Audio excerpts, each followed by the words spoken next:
उज्जैन महाकाल तो આપણે અત્યારે 7:30 વાગે છે આપણે થોડીક આરતી બારતી ચાલુ થાય એટલે કરીએ આપણે હરણ મહાદેવ।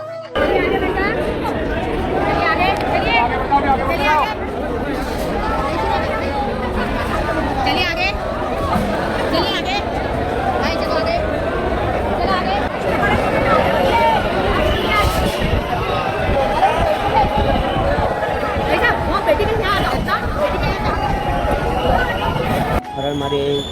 મિત્રો આપણે હાલમાં ઉજ્જૈન મહાકાલ આગળ હતા આપણે દર્શન થઈ ગયા બધી રીતે વ્યવસ્થિત મજા આવે એ રીતના દર્શન થઈ ગયા છે આપણે અને હાલમાં આપણે મલ્લિકા અર્જુન માટે સવારે નીકળશું મોર્નિંગ ટાઈમે હરણ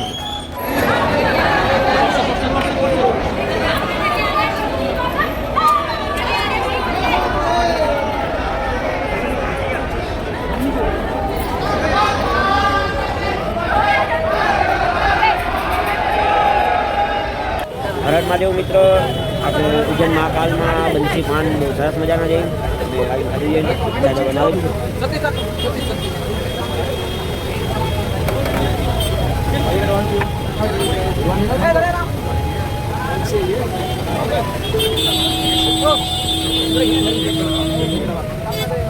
भाई 30 पान दियो